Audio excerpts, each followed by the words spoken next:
हाँ जी, नमस्कार, स्वागत और अभिनंदन आप सभी का। आशा उम्मीद है आप सब मस्त हैं और अपनी तैयारी में व्यस्त हैं। आइए शुरू करते हैं आज का हमारा सेशन। आज के इस सेशन के अंदर हम असिस्टेंट प्रोफेसर यानी कि आगामी जो आरपीसी के एग्ज़ाम होने वाले हैं, शिक्षक भर्ती से संबंधित उन सभी एग्ज़ामों को मद्देनज़र रखते हुए आज से हम आरपीसी द्वारा जो एग्ज़ाम कंडक्ट करवाए गए हैं उन सभी पेपरों का करेंगे सॉल्यूशन। और ये पेपर रहेंगे हमारे 2025 और 2024 के अंदर जितने भी आरपीसी द्वारा एग्ज़ाम कंडक्ट करवाए गए हैं उसमें जो राजस्थान जीके के क्वेश्चन पूछे गए हैं उनका करेंगे सॉल्यूशन, ताकि आगामी जो आरपीसी द्वारा जो भी एग्ज़ाम कंडक्ट करवाए जाएंगे उसमें जो राजस्थान जीके है वो किस प्रकार से आएगा, तो उससे संबंधित यह महत्वपूर्ण और आपके खासकर रिवीजन के लिए इम्पोर्टेंट। चलिए शुरू करते हैं।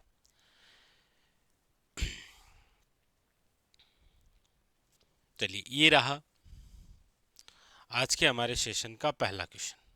क्या पूछा जा रहा है देखिएगा, एक एक क्वेश्चन बड़े ध्यानपूर्वक लीजिए। पूछा जा रहा है आपसे कि कोपेन के अनुसार राजस्थान के कौन से जलवायु प्रदेश में BSHW प्रकार की जो जलवायु है, यानी कि स्टेपी प्रकार की जो जलवायु है वो पाई जाती है। यहाँ पर जो बात है वो किसके अकॉर्डिंग हो रही है, वो हो रही है आपके कोपेन के अनुसार। आप सब जानते हैं कि कोपेन ने हमारे राजस्थान का जो जलवायु वर्गीकरण किया है, ये जलवायु वर्गीकरण किया है इन्होंने 4 प्रकार से। कितने प्रकार से विभाजित किया है? 4 प्रकार से। और इस जलवायु वर्गीकरण का जो 4 प्रकार से विभाजन किया है, इसका जो आधार है वो इन्होंने माना है किसको? याद रखिएगा, वनस्पति को। आधार किसे माना है? याद रखिएगा, वनस्पति को। यदि हम मैप के अकॉर्डिंग देखेंगे, क्योंकि ज़्यादातर आप देखेंगे कि लोकेशन यदि आपको पता है तो लगभग क्वेश्चन हो जाता है। ये राजस्थान मैप है, इसके अंदर यदि हम कोपेन के द्वारा बताए गए जलवायु वर्गीकरण को दर्शाते हैं तो देखिए, राजस्थान के उत्तर पश्चिम में तो जो कोड बताया गया है कोपेन के अनुसार वह है BWHW। उसके बाद में अर्ध सूक्ष्म के अंदर जो है वो है आपके BSHW। उसके बाद में है आपके CWG, और दक्षिण पूर्वी के अंदर है आपके AW। यहाँ पर यह पूछा गया है कि BSHW प्रकार की जो जलवायु है, अब आप देख लीजिए ऑप्शन के अकॉर्डिंग ही आपको पता लग रहा है कि BSHW की यदि हम बात करेंगे तो ये है राजस्थान के अंदर अर्ध शुष्क मरुस्थलीय जलवायु प्रदेश में, यानी ऑप्शन नंबर जो है वो क्या है? 2 इज ए करेक्ट आंसर। अच्छा, यहाँ पर किस प्रकार की वनस्पति है? तो यहाँ पर याद रखेंगे स्टेपी प्रकार की वनस्पति है। किस प्रकार की है? स्टेपी प्रकार की वनस्पति पाई जाती है। तो ऑप्शन नंबर हो जाएगा आपके सामने 2 इज ए करेक्ट आंसर। आगे अगली हम बात करते हैं, लीजिए क्या पूछा जा रहा है देखिए। क्वेश्चन है आपके सामने ये रहा। पूछा जा रहा है वन विभाग राजस्थान के प्रशासनिक प्रतिवेदन 2023-24 के अनुसार राजस्थान में रक्षित वन का क्षेत्र है। देखिए, ये ज्यादातर आरपीसी ही पूछती है, क्योंकि आरपीसी जब भी क्वेश्चन बनाती है तो वो जो वनों का प्रशासनिक वर्गीकरण है ना, यहाँ से रिलेटेड क्वेश्चन बनाती है। वनों का प्रशासनिक वर्गीकरण, पहले तो ये क्वेश्चन बनता है कि वनों का जो प्रशासनिक वर्गीकरण है वो कितने प्रकार से किया गया है। तो याद रखिएगा, ये किया गया है आपके 3 प्रकार से। कौन कौन से 3 प्रकार हैं? तो आप कहेंगे सर, एक तो है आरक्षित वन, एक है आपके रक्षित वन, और एक है आपके अवर्गीकृत वन। 3 प्रकार से अवर्गीकृत वन। पूछा जाता है कौन सा भाग नहीं है, और ऑप्शन आते हैं आरक्षित, रक्षित, अवर्गीकृत और वर्गीकृत। तो आप कहेंगे सर वर्गीकृत जो है वो नहीं है। अच्छा, उसके बाद में अब देखिए, ये जो वनों का प्रशासनिक वर्गीकरण है 3 प्रकार से, इसकी 2 अलग अलग रिपोर्टें होती हैं। एक तो जब वन रिपोर्ट आती है तब इसके डाटा आते हैं, और एक आर्थिक सर्वे के अकॉर्डिंग। आगामी एग्जाम के लिए इंपॉर्टेंट मानेंगे तो वनों का जो प्रशासनिक वर्गीकरण है, यदि मैं राजस्थान के आर्थिक सर्वे के अकॉर्डिंग आपको बताऊं, आर्थिक सर्वे 2025-26 जो नवीनतम है, इसके अकॉर्डिंग यदि हम बात करेंगे और इसके अकॉर्डिंग यदि आपसे पूछा जाए कि राजस्थान में आरक्षित वन जो है वो कितने प्रतिशत है, तो याद रखिएगा वो है 36.94%। 36.94% जो है वो क्या है, आपके आरक्षित वन है, याद रखिएगा। जबकि रक्षित वन जो है वो है आपके 56.54%, और ए वर्गीकृत जो वन है वो है आपके 6.51%। ये बिल्कुल नवीनतम डाटा है, और वो भी आर्थिक सर्वे के अकॉर्डिंग, तो आपके सामने पूछा जाएगा। अच्छा, एक क्वेश्चन ये भी बनता है कि वनों का प्रशासनिक वर्गीकरण निम्न में से सर्वाधिक किस प्रकार के वन हैं, तो आप याद रखेंगे रक्षित वन। और यहां पर ये जो पूछा गया है इसका जो राइट आंसर है वो है आपके ऑप्शन नंबर 4। आप ये जरूर याद रखेंगे, आर्थिक सर्वे के अकॉर्डिंग। ठीक है जी, चलिए आगे। अगला है आपके सामने एरिडोसोल जो मिट्टी है वो राजस्थान के निम्न में से कौन से जिला युग में पाई जाती है। देखिए, ये भी आपके नवीनतम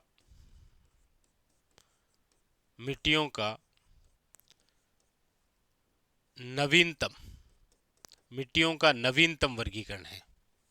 यानी कि ये जो राजस्थान है, इस राजस्थान के अंदर मिट्टियों का जो नवीनतम वर्गीकरण है वो कितने प्रकार से है, आप कहेंगे सर 5 प्रकार से। 5 प्रकार कौन कौन से हैं, तो आप कहेंगे सर एंटीसोल है, एरिडीसोल है, एल्पीसोल है, वर्टिसोल है, और याद रखिएगा इंसेप्टिसोल है। ये आपके 5 प्रकार हैं, याद रखेंगे। यहां पर पूछा गया है एरिडीसोल मिट्टी कहाँ पाई जाती है। ऑप्शन देखेंगे तो चूरू और झुंझुनू दे रखा है, यहाँ नागौर और टोंक दे रखा है, यहाँ पर आपके नागौर और अजमेर दे रखा है, यहाँ पर बाड़मेर और बीकानेर दे रखा है। तो इसके अकॉर्डिंग देखेंगे तो ऑप्शन नंबर जो है वो हो जाएगा आपके सामने 4 इज ए करेक्ट आंसर। ठीक है, ऑप्शन नंबर जो है वो 4 इज ए करेक्ट आंसर। लीजिए अगला है कौन सा जो है वो सुमेलित नहीं है। कौन सा जो है वो आपके सुमेलित नहीं है, ये पूछा जा रहा है। एक तरफ खनिज है और एक तरफ आपके सामने खनन क्षेत्र दे रखा है। तो देखिए, सबसे पहले ऊपर है आपके रोक फास्फेट, और इसके लिए मेटून और ढोल की पाल। हालांकि रोक फास्फेट के लिए और भी प्रसिद्ध क्षेत्र है आपके सामने, वो है आपके, याद रखिएगा, झामर कोटड़ा। कौन सा है, झामर कोटड़ा है, याद रखिएगा। डाकन कोटड़ा है, यह आपके कहां पर है, तो उदयपुर के अंदर। फिर है आपके सिलिका सेड, मुद और गुढ़ा क्षेत्र है। घिया पत्थर आपके अलीपुरा और रूपनगर दे रखा है, और सिलिसियस ये आपके मंडई और धारवी खुर्द। यहाँ पर पूछा गया है कौन सा सुमेलित नहीं है। तो यहाँ इन ऑप्शनों के अकॉर्डिंग देखेंगे तो ये जो सिलिसियस है, याद रखिएगा, ये हमारे राजस्थान के जिस जिलों के अंदर है खनन क्षेत्र में, वो है आपके जैसलमेर और याद रखिएगा बाड़मेर। यानी कि यहां पर जो ऑप्शन नंबर है वो क्या हो जाएगा आपके सामने, 4 इज करेक्ट आंसर।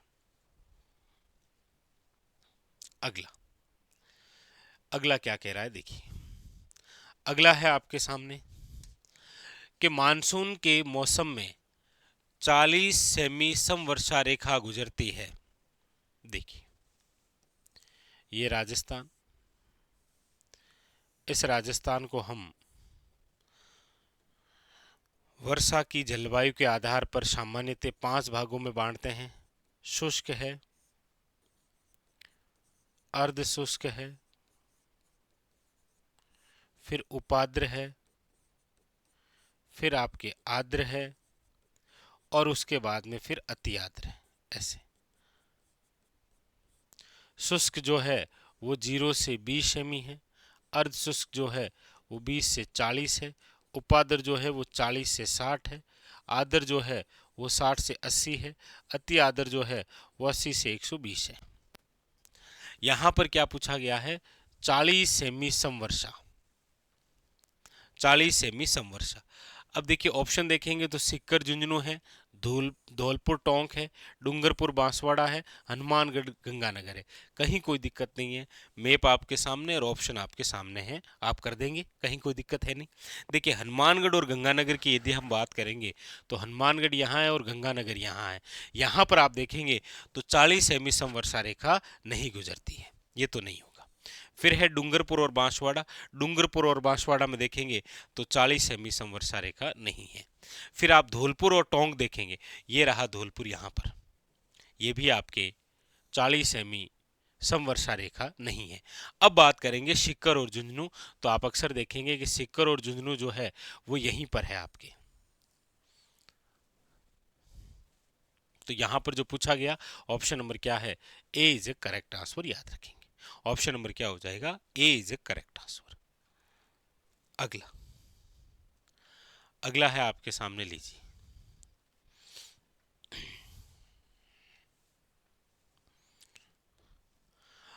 पूछा जा रहा है राजस्थान की ग्रामीण साक्षरता दर थी। यहां पर बात हो रही है साक्षरता की। देखिए साक्षरता के अंदर यदि हम बात करें राजस्थान की साक्षरता, तो राजस्थान की जो साक्षरता है वो तो है आपके 66.1%। अब राजस्थान के अंदर अलग से हम बात करें ग्रामीण साक्षरता की, तो ग्रामीण जो साक्षरता है वो है आपके 61.4% यहाँ। अच्छा, राजस्थान के अंदर शहरी साक्षरता की यदि हम बात करें तो वो है आपके 79.7%। लीजिए, तीन आंकड़े हैं आपके सामने। राजस्थान की पूछे तो आप कहेंगे सर ये रही, शहरी पूछे तो ये रही, ग्रामीण पूछा गया है तो ये रहा। यानी ऑप्शन नंबर जो है वो क्या हो जाएगा, 3 इज ए करेक्ट आंसर, याद रखेंगे। अच्छा, 2011 के अनुसार साक्षरता की डेफिनेशन भी क्या है, तो आप कहेंगे सर 7 वर्ष या फिर 7 वर्ष की आयु से अधिक वाले व्यक्ति जो पढ़ना और लिखना जानते हैं उन्हें हम साक्षर कहते हैं। ठीक है जी, आगे अगला है, लीजिए। अगला है, क्या पूछा जा रहा है, देखिए पूछा जा रहा है आपको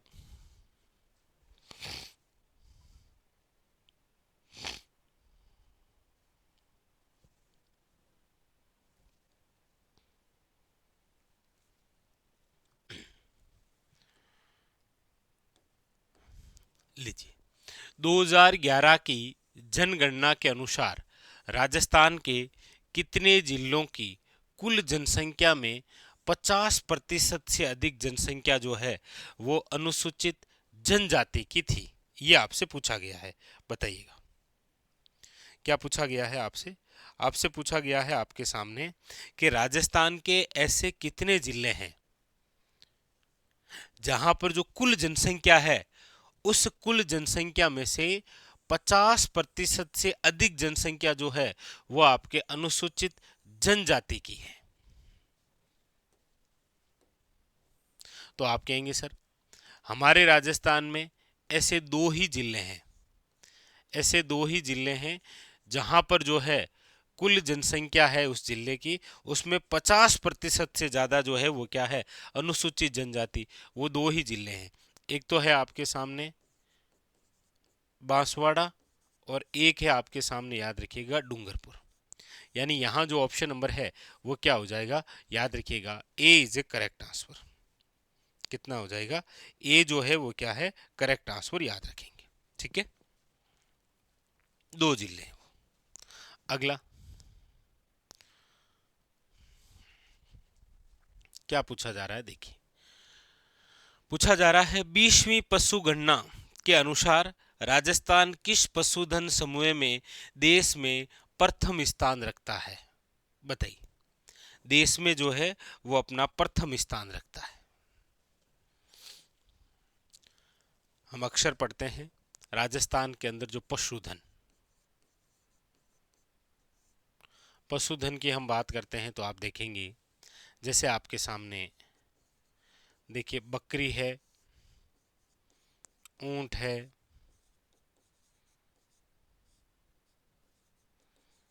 गधे व खच्चर है, भैंस है, आपके अश्व है, भेड़ है, गाय है, इसमें से अक्सर आपको पूछा जाता है कि कौन से पशुधन के अंदर राजस्थान जो है वो देश में कौन कौन से पशुधन में कौन कौन सा स्थान रखता है। जैसे ये तो आप याद ही रखेंगे कि बकरी, ऊंट, गद्दे व खच्चर, इसके अंदर याद रखिएगा राजस्थान जो है वो देश के अंदर प्रथम स्थान पर है। और यही क्वेश्चन आपके सामने पूछा गया है कि यहाँ पर राजस्थान जो है वो देश में प्रथम स्थान रखता है कौन कौन से पशुधन में। तो याद रखिएगा वो है बकरी, ऊंट और गद्दे, इसके अंदर जो है वो राजस्थान क्या करता है, टॉप। जैसे अब आपको पूछा जाए यहाँ पर कि अश्व यानी कि जो घोड़ा है उसके अंदर कौन सा स्थान रखता है, तो आप कहेंगे सर तीसरा है राजस्थान का। अच्छा, भेड़ में याद रखिएगा चौथा स्थान है। अच्छा, गाय में कौन सा है, छठा स्थान है। उसी प्रकार भैंस का आप कमेंट करके बताइएगा कि भैंस के अंदर राजस्थान का देश में कौन सा स्थान है। इस प्रकार से क्वेश्चन आता है। ठीक है, यहां पर ऑप्शन नंबर हो जाएगा आपके सामने 4 इज ए करेक्ट आंसर। अगला अगला क्या पूछा जा रहा है, देखिएगा, दिख रहा है आपको, ठीक है।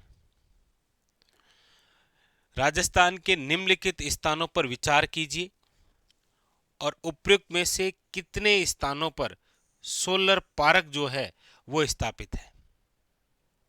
सोलर पार्क कहां कहां पर है, देखिए। पहले स्थान दे रखा है देवगढ़। देवगढ़ की बात करेंगे तो आप कहेंगे सर यहां पर जो है वो पवन ऊर्जा संचालित है। ठीक है।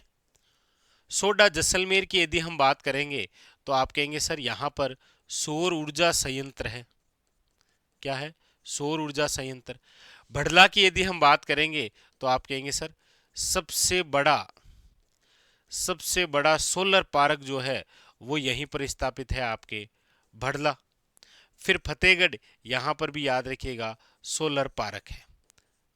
तो यहां पर पूछा क्या गया है कि सोलर पार्क कहां कहां पर है, तो आप कहेंगे सर यहां पर यदि सही उत्तर का चयन हम कूट के आधार पर देंगे तो इसका जो राइट आंसर है वो होगा सी और डी, यानी कि ऑप्शन नंबर जो है वो क्या हो जाएगा, 2 इज ए करेक्ट आंसर। बाकी सोडा जैसलमेर जो है वहां पर भी सौर ऊर्जा संयंत्र है, लेकिन यहां ऑप्शन के अकॉर्डिंग आप देखेंगे ऑप्शन नंबर जो है वो क्या होगा, 2 इज ए करेक्ट आंसर, याद रखिएगा। ठीक है। भड़ला सबसे बड़ा सोलर पार्क है। भड़ला आप सब जानते हैं वर्तमान जिस जिले में आता है वो जिला है, याद रखिएगा, फलोदी। ठीक है। अगला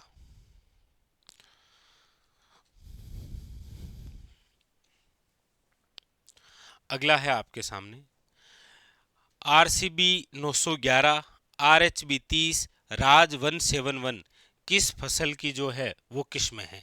गेहूं की है, मक्का की है, बाजरा की है या जौ की है। तो आप कहेंगे सर RCB 911, RHB 30, राज 171 किस फसल की किस्में हैं, तो आप कहेंगे सर ये है आपके सामने बाजरा की, याद रखिएगा। ऑप्शन नंबर जो है वो क्या है, सी इज ए करेक्ट आंसर, यानी 3 नंबर। मक्का की ज्यादातर आती है एग्जाम के अंदर, याद रखेंगे, आपके पूछी भी जाती है। माही धवल और याद रखिएगा माही कंचन, ये तो किसकी है, मक्का की। ये आप कमेंट करके बताइएगा कि माही सुगंधा वे चंबल जो है वो किस फसल की किस्में हैं। यहाँ पर आप गेहूं के बारे में भी याद रखें, ये भी पूछा गया भाई, सोनालिका है, सोना कल्याण है, ये इस प्रकार से नाम देकर आपको पूछता है। यहां पर हो जाएगा 3 इज ए करेक्ट आंसर। अगला है आपके सामने, लीजिए।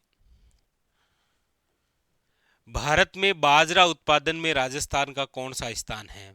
और यहां पर तो चलो 2022 और 23 के अकॉर्डिंग है, लेकिन वर्तमान यदि हम आर्थिक सर्वे की बात करते हैं, आर्थिक सर्वे के अकॉर्डिंग 2025 और 26 के अकॉर्डिंग, तो आप कहेंगे सर बाजरा के उत्पादन में राजस्थान जो है वो, याद रखिएगा, राजस्थान जो है वो देश में टॉप करता है।